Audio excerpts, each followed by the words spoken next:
दर्शकबिन नमस्ते। प्राइम संवादमा यहाँलाई स्वागत छ। म कृष्ण मल्ल।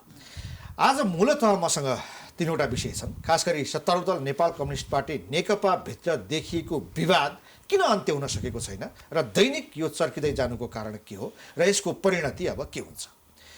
दोस्रो, छिमेकी राष्ट्र लगायत विदेशीहरूको नेपालमा निकै चासो बढेको छ र त्यस अन्तर्गत उनीहरूका चलखेलहरू पनि तीव्र भएका छन्। र अर्को कुरो, गणतन्त्रमाथि चुनौती खडा भइसकेको छ। देशका विभिन्न सहरहरूमा राजा आओ देश बचाओ भनेर जुन किसिमका नाराबाजीहरू लागेका छन् र दैनिक सङ्ख्या बढ्दै गएको छ, यसले गणतन्त्रमाथि प्रश्न उठाइसकेको छ र यसले ल्याउने परिणाम के हुनसक्छ, के समाधान त्यही हो त? यी तीनवटा विषयको सेरोफेरोमा आज छलफल गर्ने गइरहेका छौँ र यसको निम्ति बहुराष्ट्रिय समाजवादी पार्टीका अध्यक्ष किशोर कुमार विश्वास हामीसँग हुनुहुन्छ। स्वागत छ यहाँलाई। नमस्कार, धन्यवाद। अब सिधै विषयवस्तुमा जाँदाखेरि मैले प्रारम्भमै भने जस्तै सत्तारूढ नेकपाको यो लडाइँ चर्किँदै गएको छ र यसले मुलुक अस्तव्यस्तको अवस्थामा पुगिसक्यो। पार्टी त उनीहरूको आफ्नो ठाउँमा छ, मुलुक र जनताको अवस्था पनि ठिक छैन। समाधानतर्फ जानुपर्नेमा झन्झन विवाद चर्किँदै जानुको कारण र नेकपाको अबको परिणतिको बारेमा तपाईँ के देख्नुहुन्छ? धन्यवाद कृष्णजी। अब कृष्णजी बडा स्पष्ट भइसक्यो। अब नेकपा बनेको पनि लगभग तपाईँको 3 वर्ष हुन लाग्यो होइन। सरकार बनेको पनि 3 वर्ष भयो। मोटामोटी नेकपाले उच्च जनादेशसहित, मनोकाङ्क्षासहित उच्च एउटा जनादेश थियो कि नेकपाले, केपी शर्मा ओलीले अब मुलुकमा समृद्ध नेपाल र सुखी नेपाल, उहाँहरूकै नारा हो होइन त? कहाँको सुखी पनि छैन जनता, समृद्धि पनि हरायो हेर्नुहोस्।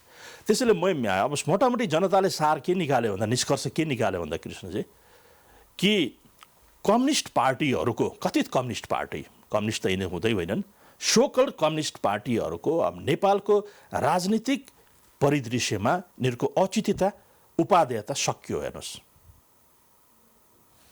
तपाईँहरूले उठान गर्नुभयो विदेशी चलखेलहरू कसरी बढे होइन।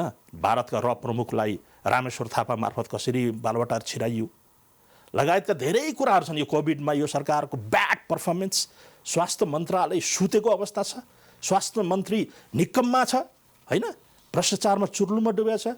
तपाईँको आइटीको इन्फर्मेसन, तपाईँको रिपोर्ट हेरिहाल्नुभयो, ट्रान्सपेरेन्सी इन्टरनेसनलको रिपोर्ट हेरिहाल्नु। मलाई भनिसाध्य छैन कतिवटा विषय उठान गर्ने भनेको। हाम्रो निष्कर्ष के हो भने, अब जनताको निष्कर्ष के हो भन्दाखेरि नि, यो तपाईँको यिनीहरूको 3 वर्षे कार्यकाल र मोटामोटी संविधान अनुसारको 60% समयावधि सरकारको अवस्था होइन, त्यो हेर्दाखेरि मोटामोटी नेपालमा सोकल्ड कम्युनिस्टहरूको, सोकल्ड माओवादी, सोकल्ड मार्क्सवादी र सोकल्ड लेनिनवादीहरूको औचित्य सकियो हेर्नुहोस्। उनीहरूले सरकार चलाउन सकेनन्, यसकारण चाहिँ उनीहरूको औचित्य सकियो भन्न खोज्नु भए होइन? यिनीहरूलाई त हामीले पहिला नेपाली जनताले पहिला पनि हेरेकै हुन् होइन। केपी शर्मा ओलीलाई पहिला पनि हेरेकै हुन्, प्रचण्डलाई पहिला पनि हेरेकै हुन् होइन, बाबुराम भट्टराईलाई पहिला पनि हेरेकै हुन्, झलनाथ खनाललाई हेरेकै हुन्, माकुनेलाई हेरेकै हुन्, मनमोहन अधिकारीलाई हेरेकै हुन्। र यिनीहरूले अलिकति तपाईँको रणनीतिक यिनीहरूलाई गठबन्धन बनाएर चुनाव लडे र पछि गएर पार्टी एकता गरिसकेपछि अन्ततोगत्व नेपाली जनताको आशा र विश्वास के थियो भन्दाखेरि, वास्तवमै होइन, सोकल्ड एउटा संविधानको नाममा संविधान जारी गरे तापनि शान्ति र समृद्धिमा यिनीहरूले केही गर्ला, तर सिन्कोसम्म भएको छैन। अर्थ मन्त्रालयको ढुकुटी शून्य अवस्था छ हेर्नुहोस्। अब त्यो त के हो भने, डेमोक्रेट्सहरू या भनौँ एन्टी कम्युनिस्टहरू जो हुन्छन् उनीहरूले त यो भनि नै हाल्छन्। तपाईँको कुरो मलाई यसमा खासै नौलो लागेन। तर कम्युनिस्टहरूभित्र, नेकपाभित्रको जो झगडा छ, यो भित्रको रहस्य के हो? दैनिक रूपमा यो झगडा बढ्दै जानुको कारण र यसले के ल्याउँछ? अब तपाईँहरूले त औचित्य सकियो, यिनीहरूले सक्दैन त भनिहाल्नुहुन्छ नि, किनभने तपाईँहरू विरोधी कित्ताको मानिस हो। होइन, नेकपा जतिखेर तपाईँको यो एकता भयो नि या गठबन्धन भयो नि, त्यो वैचारिक, सैद्धान्तिक, राजनीतिक, रणनीति, कार्यनीति मिलेर भएको होइन है। यो कुरा हामीले बुझ्नुपर्दछ होइन। यो त तपाईँको चाइनिज इन्टरभेन्सनले है, यो समयको आवश्यकता अनुसार यिनीहरू तत्कालीन गठबन्धन गरेको, तत्कालीन पार्टी एकता गरेको। तपाईँ महाधिवेशनको यिनीहरूको कुनै ठेगाना छैन होइन। उनीहरूका तथाकथित विधान अनुसार कहीँ केही सिनको भाँचिया छैन। प्रदेशमा, जिल्लामा, गाउँमा, नगरमा यिनीहरूका संरचनाका जे कार्यक्रम गर्नुपर्ने हो कुनै औचित्यै छैन। जब एउटा तपाईँको बेकममा एउटा सचिवालय बनाएछन् होइन, त्यसको विघटन गर्नुपर्छ भनेर उहाँकै पार्टीहरूका स्थायी समिति सदस्यहरूले भनिसकेका छन्। त्यसैले के हो भन्दाखेरि यो अब पार्टी नै रहेन, त्यो त तत्कालीन एडजस्टमेन्ट थियो, त्यो चाइनिज इन्टरभेन्सनले गर्दाखेरि होइन। उनीहरूले तत्काल एउटा सिट एडजस्टमेन्ट गरेको। र अर्को महत्त्वपूर्ण चरित्र तपाईँले भन्नु कृष्णजी, हामीले विगत 70 वर्षको राजनीतिक इतिहास हामीले खेलाउँदाखेरि, हामी युवाहरूले खेलाउँदाखेरि नेपाली जनता नेपालमा राजनेता भएनन् क्या, स्टेटम्यानसिप लिडरसिप भएन। हेर्नु न, गुटका नेता भनेका छन् होइन, पदका लागि गरेका छन्, मन्त्रीमण्डल हेरफेर होइन, कसैलाई प्रधानमन्त्री चाहियो, कसैलाई गृहमन्त्री चाहियो, यी झिना मसिना कुरा हुन्। यो संश्लेषण गरौँला। तर अहिले नेकपा भित्रको झगडाको मूल कारणमा प्रचण्ड भर्सेस ओली देखिएको छ होइन। अब दुईटामा एउटा रहने, दुईटामा एउटाले जित्ने भन्ने स्थिति देखिन्छ। तपाईँ के देख्नुहुन्छ, who will win the game?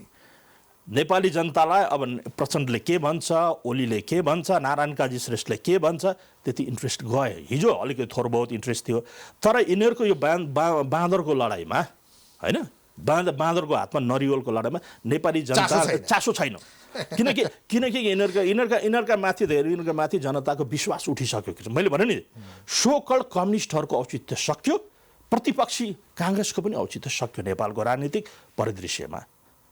काङ्ग्रेसलाई किन त्यसो भनिदिनु भएको छ? प्रतिपक्ष पार्टी कहाँ छ होइन? सरकारले, केपी शर्मा ओलीले यस्ता विकृति, विसङ्गति, कुशासन, भ्रष्टाचार, अनियमितता, नातावाद, कृपावाद है, परिवारवाद गरिरहेछन्। काङ्ग्रेस कहाँ छ? कहाँ हेर्नुमा चाहिँ सिन, वेयर इज काङ्ग्रेस? भनेपछि औचित्य कसको छ? जसपाको, राप्रपाहरूको छ? जसपा त चारतिर फर्किया छैन। जसपा त पार्टी नै होइन। हेर्नुहोस्, अशोक राई एकातिर फर्किया छ, बाबुराम भट्टराईको एउटा लाइन छ, महन्त ठाकुरको हिजो एउटा लाइन थियो, उपेन्द्र यादवको एउटा लाइन छ। जसपाको पर्फर्मेन्स हेर्नुभयो भने जनकपुरमा गएर हेर्नुहोस्, उहाँहरूको performance so bad performance. 2 number प्रदेशमा हेर्नुहोस्, उहाँहरू बहुमत सरकार चलाउँछ। एउटा पार्टीमा विभिन्न नेताहरू हुन्छन्, उनीहरूको आफ्नो धारणा हुन्छ, आफ्नो त्यो किसिमको सङ्गठन हुन्छ आन्तरिक पनि, सामान्य गुटगत कुराहरू भइहाल्छन्। त्यो हिसाबले सबै फेलियर गयो भनेर तपाईँले के प्रमाणित गर्न खोज्दै हुनुहुन्छ? फेलियर होइन, तपाईँ मानकहरू हेर्नुहोस् न, नेपाली समाजको मानकहरू हेर्नुहोस् न, नेपाली समाजको आर्थिक मानक हेर्नुहोस्, सामाजिक मानक हेर्नुहोस्, सांस्कृतिक मानक हेर्नुहोस्, यसको वैदेशिक नीतिका मानकहरू हेर्नुहोस् न, यसको शासन गर्ने मानकहरू हेर्नुहोस् न। हिजो मात्र हेर्नु भएन, एउटा एआइजीको बडुवा भयो विश्वराज पोखरेलको, त्यो उहाँको कार्य सम्पादन मूल्याङ्कनले त्यही भन्छ, त्यही हो। Vishwaraj Pokharel is able to be AIG or भावी आइजी। मलाई हेर्नुहोस्, पनि गृह मन्त्रालयलाई थाहै नदिकन मन्त्री परिषदबाट सुटुक्का हेर्नुहोस् न, ईश्वर पोखरेलको आफ्नो मान्छे हुँदैमा इजी क्याबल, ऊ त जुनियर हो।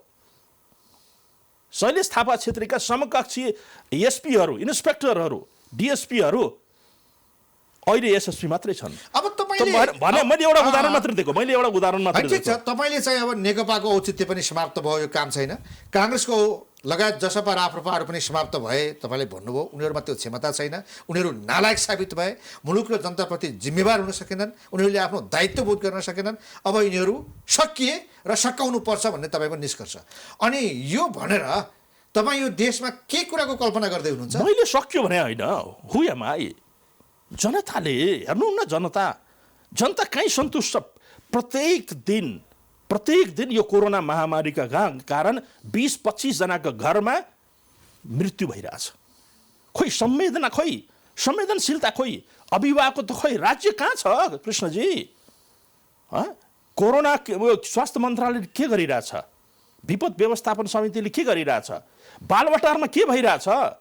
खालि सचिवालयको बैठक होइन? यही हो सुशासन। प्रश्न उठाइरहँदा स्पष्ट हुन खोज्छु, यस्तो बेलामा पनि जो तपाईँले चित्र व्याख्या गर्दै हुनुहुन्छ देशको, त्यो सत्य हो होइन? यस्तो बेलामा पनि तपाईँले प्रश्न उठाइसक्नु भएको छ, नेपाली कङ्ग्रेस, जसपा, राप्रपा लगायतका प्रतिपक्षी दलहरू जो छन्, यिनीहरू किन ठुलो हेरेर बसेका होलान्, किन मौन भएका होलान्? यसको रहस्य चाहिँ के हुनसक्छ? स्टेटम्यानसिप भएन क्या, राजनेता भएन, गुटभन्दा माथि उठ्न सकेन, पार्टीभन्दा माथि उठ्न सकेन। हेर्नुहोस्, सुखी नेपाली भन्ने, मिस्टर केपी शर्मा ओली होइन, त्यहाँ महासचिव र आफ्नो बर्थडे मनाउनुहोस्, तर एउटा सिटामोल खान नपाएर मान्छे मरिरहेछ अहिले। यही हो सुखी नेपाली? के हो सुखी केपी शर्मा ओली? सुखी सचिवालय सदस्य? 3 करोड जनता छन्, यही हो सुखी नेपाली? कहाँ गयो तपाईँको समृद्ध नेपालको नारा, mister KP Sharma Oli? Where is your first Nepal agenda? सबै पद बाँडफाँड गर्ने नेपाली मैले भने होइन। त्यही भएर मैले भने मोटामोटी नेपाल कम्युनिस्ट पार्टीको सरकारको 3 वर्ष भयो कृष्णजी, 60% समय बित्यो यिनीहरूको, बाँकी 2 वर्ष छ। स्थानीय निकायमा पनि यिनीहरूको सरकार छ, प्रदेशमा पनि यिनीहरूको सरकार छ, 2 नम्बर प्रदेश बाहेक। जनता आक्रोशित छ। यो नहुनुको कारण के त? जस्तो यत्रो बलियो सरकार बन्यो उहाँहरूको, 2/3 उहाँसँग मेजोरिटी थियो, अहिले पनि नेपालको सबैभन्दा ठुलो दल उहाँहरू हो। अब पूर्व प्रधानमन्त्रीदेखि लिएर राजनीतिका लामो अनुभव भएका नेताहरू पनि नेकपासँगै छन् होइन, काङ्ग्रेसमा पनि त्यस्तै छन्। यद्यपि काङ्ग्रेस सरकारमा छैन, ऊ प्रतिपक्षमा छ, उसको दायित्व लिनुपर्ने, जिम्मेवारी लिनुपर्ने थोरै कम हुन सक्ला। यद्यपि जनताका कुराहरू उठाउनुको निम्ति त्यो ठाउँ उसको निम्ति खुला छ, गरिएको छैन। तर सरकार यति बलियो हुँदाहुँदै पनि, यति अवसर हुँदाहुँदा पनि किन चाहिँ नगरेको हो अथवा नसकेको हो, कुरा के हो? बडा साधारण छ। हेर्नुहोस्, यिनीहरूले राजनीति र पार्टीलाई पेसा बनाए, व्यवसाय बनाए कृष्णजी होइन। यिनीहरूले पार्टी र राजनीतिलाई लोक कल्याणकारी बनाएनन्, राष्ट्रिय हितमा बनाएनन् होइन, जनताको हितमा बनाएनन्। जेलमा बसेका भन्छन्, त्याग गरेका भन्छन्, प्रवासमा गरेका भन्छन्, जनतालाई जनादेश दिएकै हुन्। 47 सालपछि नेपाली काङ्ग्रेस, तत्कालीन एमाले, तपाईँको माओवादी, तत्कालीन यी दलाल मधेसी फोरमका दलालहरू सबैले जनताले जनादेश दिएको होइन कृष्णजी। उसको आफ्नो हैसियत अनुसार सबैले जनादेश दिएको। यो तपाईँको 47 सालदेखि अहिलेसम्मको तपाईँ विश्लेषण गर्नुहोस्, कुन तेस्रो शक्तिको शासन थियो? तर यिनीहरूले के गरे भन्दाखेरि मतलब राजनीति र पार्टीलाई यिनीहरूले गुटलाई एउटा पेसाको रूपमा लिए, क्या व्यवसायको रूपमा लिए, व्यापार गरिरहेछन्। साथै यसो पनि भन्छन् कि हामीलाई गर्न दिएन।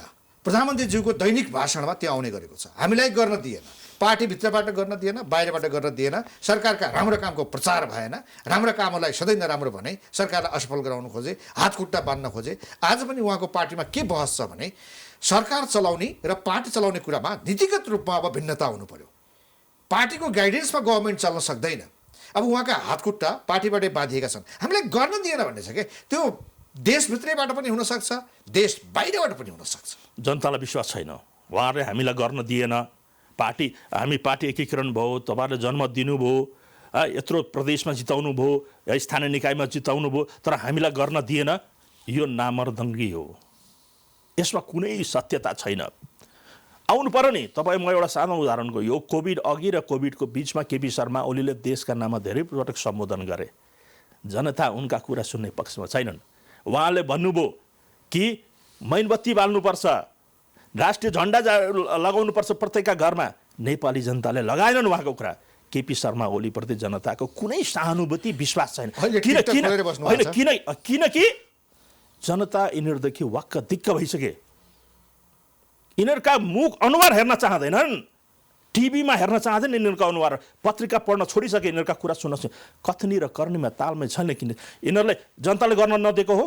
जनताले त स्पष्ट म्यान्डेट दिएको थियो कि तपाईँको बारम्बार हङ पार्लियामेन्ट हुन्छ, 9 महिनामा सरकार विघटन हुन्छ, संविधानमा पनि एक किसिमको व्यवस्था गरिएको छ। त्यसै कारण जनताले गर्न दिएन भनेर छुट पाउँछन्?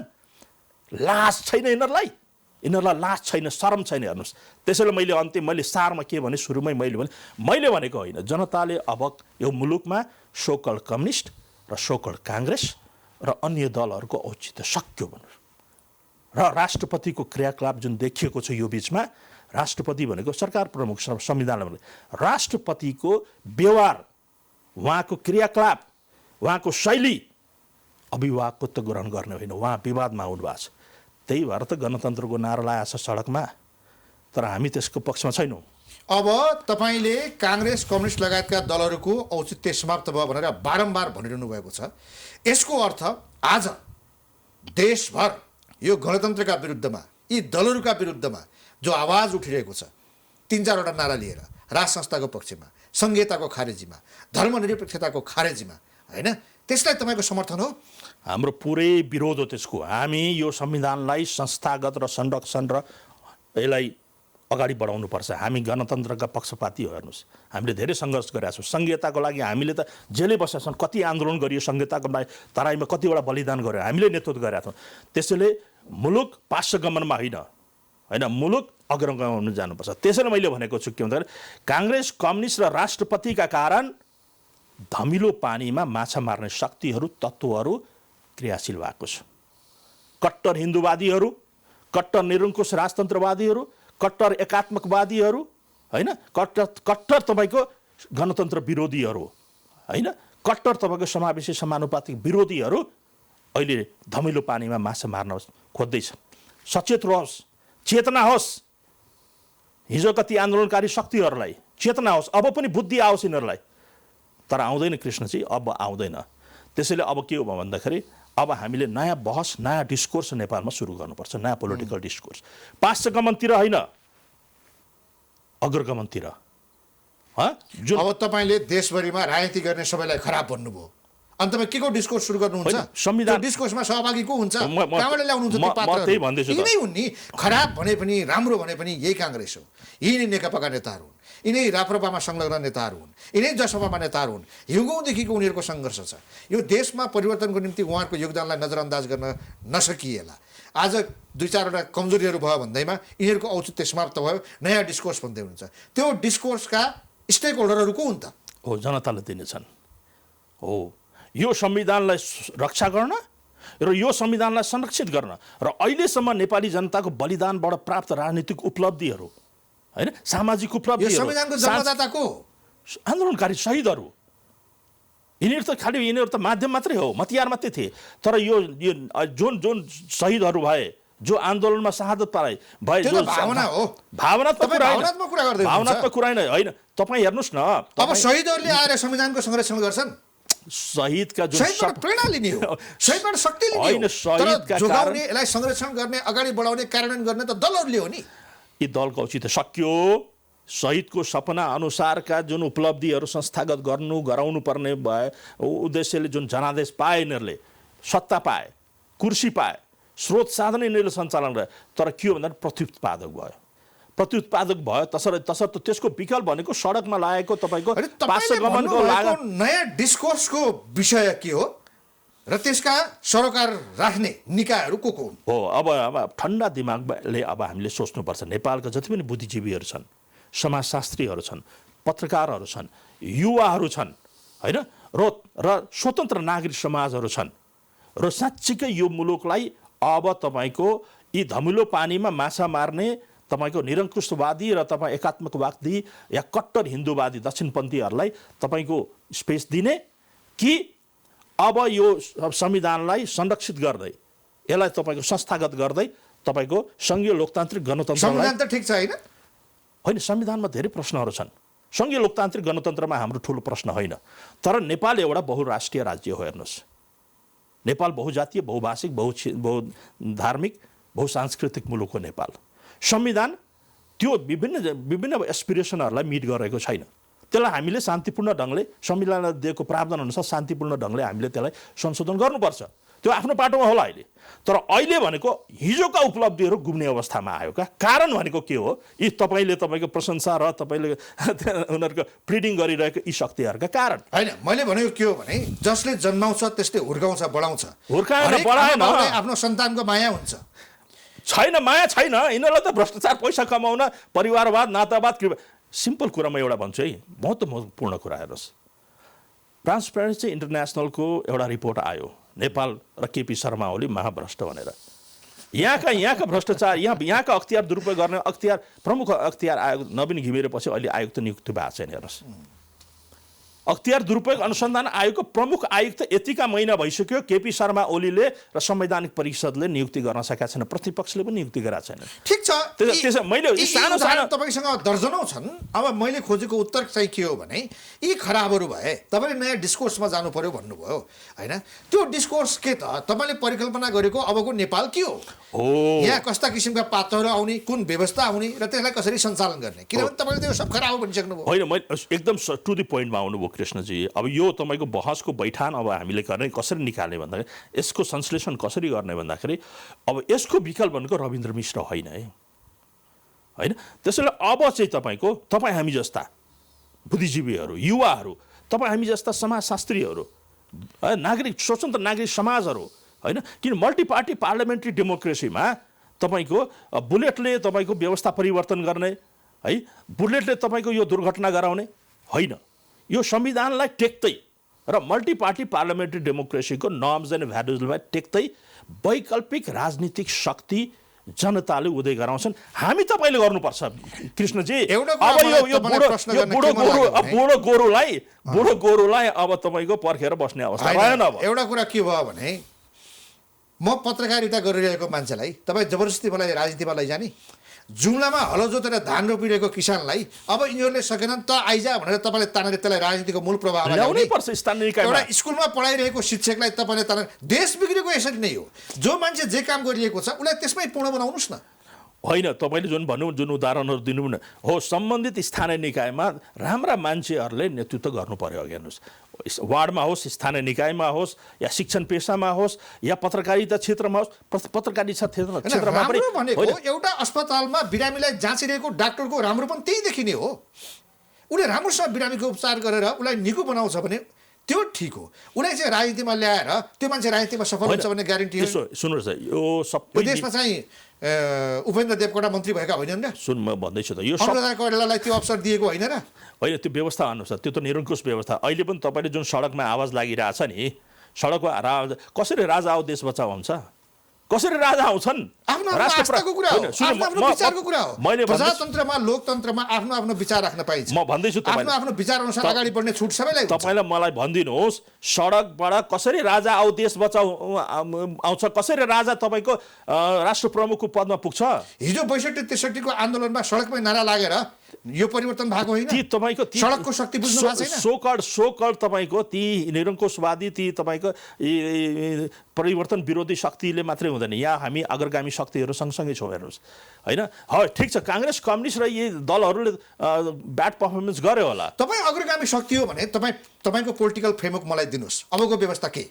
अबको व्यवस्था भनेको मल्टी पार्टी डेमोक्रेसी नै हो। यसमा दुई विकल्पै छैन। र यही संविधानलाई टेकेर, होइन, यही संविधानलाई टेकेर एउटा वैकल्पिक राजनीतिक पार्टीहरू जन्मिनु पर्दछ समयकाल परिस्थिति अनुसार, किनकि त्यो समय आयो। अब च्यालेन्ज आयो। मल्टी पार्टी सिस्टम पनि भन्नुहुन्छ, भएका पार्टीहरूलाई खराब भन्नुहुन्छ। युनिल्याटरी सिस्टममा जाउँ त, चीन जस्तो सिस्टममा जाऊ। होइन, मल्टी पार्टी सिस्टम तपाईँको प्रिन्सिपल हो भने अहिलेको सिस्टममा तपाईँले चाहिँ किन प्रश्न गर्ने? पात्र खराब होलान्, तपाईँ उसले प्रश्न गर्न सक्नुहुन्छ, प्रचण्डलाई देउबालाई सक्नुहुन्छ। तर यो मल्टी पार्टी सिस्टममाथि तपाईँको प्रश्न आयो, दलको औचित्य सक्यो भन्दै हुन्छ। होइन, दलको औचित्य सक्यो। हिजो एउटा अवस्था त व्यक्ति खराब हुन सक्ला, पार्टी ठेकुला, उसको विचार चाहिँ। तर अब अहिले आएर गर्दा नेकपाको सैद्धान्तिक वैचारिक राजनीतिक कार्यनीति र तपाईँको रणनीति नै समाप्त भएको रहेछ। व्यक्ति एकजना खराब होला त्यो पार्टीमा, तर पार्टीको अहिले आएको 3 वर्षपछिको हामीले यिनीहरूलाई पर्फर्मेन्स आज हामी कुरा गरिरहेको छौँ नि। हिजो त मैले बेनिफिट अफ डाउट दिएकै हो नि। हिजो केपी शर्मा ओलीलाई हाम्रो बेनिफिट अफ डाउट थियो, शङ्काको लाभ थियो। तपाईँ गर्नुहोस्, सुखी नेपाली र समृद्धि नेपाल तपाईँ गर्नुहोस्, पार्टी एकता पनि गर्नुहोस्, होइन, र शासन गर्नुहोस्। तपाईँ 30 वर्ष शासन गर्नुहोस्, होइन, त साम्यवाद ल्याउनुहोस्, समाजवाददेखि साम्यवाद हुँदै जनवाद तपाईँ ल्याउनुहोस् भनेर हाम्रो बेनिफिट अफ डाउटै थियो। तर त्यो पार्टी फेल रहेछ क्या। त्यो पार्टीभित्रको पार्टी कहाँ सीमित छ भन्दाखेरि त्यो सचिवालयका सबै सदस्यहरू गुटमा विभाजित छन्, सबैतिर फर्किया छन्। त्यो पार्टीको औचित्य सक्यो। त्यो त नेपाल कम्युनिस्ट पार्टीका बहसमा जाने र तपाईँले भने जस्तो मल्टी पार्टी सिस्टम सहित नयाँ निकासमा जानको निम्ति जो तपाईँ एउटा विचार दिँदै हुनुहुन्छ, हाम्रो देशमा यो प्रकारका परिवर्तन हुनुको निम्ति केवल स्वदेशका शक्तिहरूले मात्रै थालेर नभएको देखिया छ। पछिल्लो समयमा पनि भारतको कत्रो चासो बढेको छ। चाइनिजहरू त अब घर घरमै पुग्न थालिसकेका छन्, होइन, रक्षा मन्त्री नै आएर गइसक्नुभयो। युरोपियनहरूको, अमेरिकनहरूको पनि चासो सतहमै देखिन्छ। हामी कहाँ चाहिँ कुन सिस्टम बसाल्ने, कुन सिस्टम फाल्ने, कुन पात्रलाई माथि लैजाने, कुन पात्रलाई तल ल्याउने भन्ने यो सबै चिज त बाहिर डिजाइन भएर हुँदो रहेछ। र उनीहरूका चलखेलका अगाडि हाम्रा नेताहरू पनि नतमस्तक हुँदा रहेछन्। भनेपछि विदेशीहरूको यो चलखेल र तपाईँले चाहेको परिवर्तन, यसको तालमेल कसरी मिल्छ त? होइन, बडा स्पष्ट छ। मैले बारम्बार भन्ने गरेको छु, नेपालको जुन जियो पोलिटिकल अवस्थिति हो नि, नेपाल जुन भूगोलमा बसेको छ, धेरै महत्त्वपूर्ण र सामरिक महत्त्वको ठाउँमा छ हामी। र त्यसैले तपाईँ MCC लगायतका बेल्ट एन्ड रोड इनिसिएटिभ लगायतका यो भारतको आफ्नो किसिमको इन्ट्रेस्ट, चीनको आफ्नो किसिमको इन्ट्रेस्ट, युरोपियन युनियन, अमेरिकनको आफ्नो इन्ट्रेस्ट छ। हेर्नुहोस्, र उनीहरूका इन्ट्रेस्ट हुन्छन्, होइन, उनका पक्षमा उनीहरूले इन्ट्रेस्ट खेल्छन्, किनकि जियो पोलिटिकल अवस्थिति हामी यस्तो ठाउँमा छौँ, बडा सेन्सिटिभ अवस्थामा छौँ। र हिजोदेखि भनेको होइन राणाकालदेखि भन्नुहोस् या शाहकालदेखि पञ्चायत व्यवस्थामा भन्नुहोस् या 47 पछिको अवस्था हेर्नुभयो भने उनीहरूले पेनिट्रेसन गर्छ हेर्नुहोस्। तर अहिले आएर अहिले आएर तपाईँको चिनको जुन किसिमको मिनी माइक्रो म्यानेजमेन्ट र पार्टीको अन्तर्विरोधसम्मलाई म्यानेजमेन्ट गर्ने अवस्थामा आयो, यो क्षम्य छैन हेर्नुहोस्। हिजो त भारतले पनि मिनी माइक्रो म्यानेजमेन्टै गरेको हो। भारतको यहाँ त पार्टी नै रहनु भएको छ। बाबुराम भट्टराई र जसपाको गठन गरेको त भाजपाकै पार्टी हो हेर्नुहोस्, यसमा दुई मतै छैन। उनीहरूले तपाईँको भारत विरोधी, अब मैले सुनेको बाबुराम भट्टराई अस्ति 9देखि 11 लैनचौर कुदिरहेछन्, एमएससी कुदिरहेछन् बाबुराम भट्टराई, त्यो एक किसिमको योजना। त्यसैले तर के हो भन्दाखेरि तपाईँले ठिक भन्नुभयो, यो हामी आन्तरिक राजनीति तपाईँको कमजोर भएपछि होइन, आन्तरिक राष्ट्रियता कमजोर भइसकेपछि विदेशी शक्तिहरूले खेल्दो रहेछ। र यहाँका नेताहरू के भयो भने नि कृष्ण चाहिँ मैले त्यही भने लोभी पापी भयो क्या। लिपुलेक लिपियाद्वारा कालोपानीका कुरा गर्ने होइन, टनकपुर परियोजनाका एकीकृत टनकपुर सम्झौता गिरिजाले गरे, महाकाली एकीकृत परियोजना शेरबहादुरले गरे, ओलीले समर्थन गर्यो। यी विभिन्न घटनाक्रमहरूलाई गर्दाखेरि र पछिल्लो यो तपाईँको होइन यो प्रमुख सामन्त कुमार गोयलको भ्रमण, उता चिनको पनि लगायतका भ्रमणहरू, अस्ति सेनापति अनि तपाईँको विदेश सचिव हर्षवर्धनको भ्रमण, यी सबैले के देखियो भन्दाखेरि कृष्णजी नेपालको जुन स्टेक होल्डर पिलरहरू अरू इन्स्टिट्युसनहरू छ नि, पिलर इन्स्टिट्युसन यहाँसम्म कि तपाईँको AP1को प्रमुख रामेश्वर थापासम्म तपाईँको विदेशी हस्तक्षेपमा तपाईँको मतियार भएर हिँडिरहेछ भने नेपालको जुन मेन पिलर अर्गनाइजेसनहरू नि इन्स्टिट्युसनहरू ती विफल भयो क्या। मेन भनेको राजनीति नै तपाईँको टाउको सड्यो क्या, राजनीति नै सड्यो, बालुवाटार नै सडेको छ, बालुवाटार नै तपाईँको सकिएको छ। ठिक छ, अब यो तमाम चुनौतीका बीच राष्ट्रिय अन्तर्राष्ट्रिय परिस्थितिका बीच तपाईँले परिकल्पना जे गर्नुभएको छ त्यो परिकल्पनाको निम्ति सम्भव हुने उपायहरू या विदेशी चलखेल हिजोभन्दा जुन आज अचाक्कली बढेको छ त्यसैले यिनीहरूको औचित्य सकिएको भनेको यिनीहरूले यो मुलुकको सार्वभौमसत्ता, राष्ट्रिय एकता र क्षेत्रीय अखण्डता यिनीहरूले संरक्षण गर्न सकेन हेर्नुहोस्। मुलुकको अस्तित्वै सङ्कटमा पर्यो र नेपाली जनताले आफू सार्वभौम हो र मैले चाहेको, मैले चाहना गरेको यहाँ हुँदैन रहेछ भनेका मतियारहरू यिनै हुन्। ती काङ्ग्रेसमा त भरेकै छन् होइन, यो कम्युनिस्टमा पनि थोरै विश्वास थियो। यिनीहरूले केही राष्ट्रवादी छन् कि, यिनीहरूको राष्ट्रियताका घोक्रो राष्ट्रवादका धेरै ठुला कुरा गर्थे, तर अहिले त्यो पनि तपाईँको प्रश्न छ्याङ्ग भयो। त्यसैले भन्दाखेरि यो राष्ट्रियताको इस्युमा, जनजीविकाको इस्युमा, यो कोभिडको इस्युमा, यो तपाईँको लगायतको सम्पूर्ण इस्युमा र उनीहरूकै नारा भनौँ न, मेरो नारा होइन, सुखी नेपाली र समृद्ध नेपाली कहाँ गयो केपी शर्मा ओलीजी र पुष्पकमल दाहालजी? यसो छ के त्यसैले के तपाईँ पनि एक्लो यात्री हो होइन, तपाईँ पनि एक्लो यात्री, जनता जनार्दन, तपाईँको बहुराष्ट्रिय समाजवादी पार्टी, तपाईँले दुनियाँभरलाई यत्रो औँला राख्नुभयो होइन।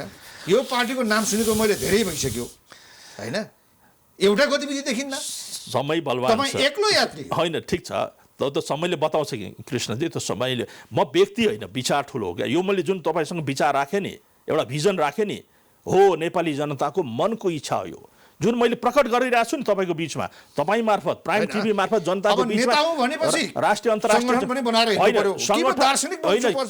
सुन, यो धार्मिक सङ्गठन होइन नि, यो त राजनीतिक सङ्गठन। नेपाली जनताको भावना, ठ्याक्कै नेपाली जनताको मनमा, मस्तिष्क र आत्मामा जे छ आजको दिनमा मैले त्यो विचार राखेको हो र विचार, योजना, कार्यनीति र रणनीति अनुसार शक्ति र तपाईँको सङ्गठन बन्ने हो, पार्टी बन्ने हो। तपाईँ हेर्दै जानुहोस् न, निकट भविष्यमा तपाईँ पनि यी बस्नुहुन्छ, म पनि यी बस्छु, निकट भविष्यमा हामी दुईजना सहकार्य गर्छौँ यो मुलुकलाई नयाँ विकल्प दिनलाई।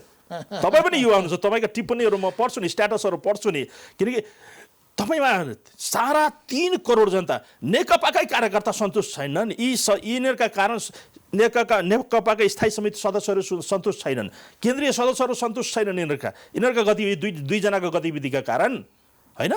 त्यसैले के भन्छ, काङ्ग्रेस त सुतिसकेको छ, काङ्ग्रेस त यो मुलुकको राजनीतिबाट हराइसकेको छ, कहाँ छ थाहा छैन काङ्ग्रेस कहाँ। नयाँ राजनीतिक शक्तिको उदय हुन्छ एकदम समयले, यो उदय 500 मन्त्री सडकमा जुन लागेको नारा छ, यो नारा केही दिनमा हराउँछ हेर्नुहोस्। मुलुक र अहिलेको युवा, अहिलेको जनता तपाईँको 500 तर्फ जाँदैन, संहिता विघटनतर्फ जाँदैन। यो भ्रम नहोस्, केशरबहादुर विष्ट लगायतका मान्छेहरू, कमल थापा हो, हामी संहिताको लागि बलिदान दिएर जेल बसेर आएका मान्छे हो। सयौँ मान्छे बलिदान भएको छ संहिताको लागि।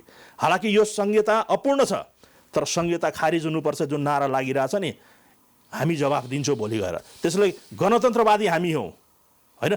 विद्या भण्डारीका कारण गणतन्त्र विवादमा आएको निश्चित हो, तर विद्या भण्डारीको विकल्प पनि अर्को हुन्छ नि त।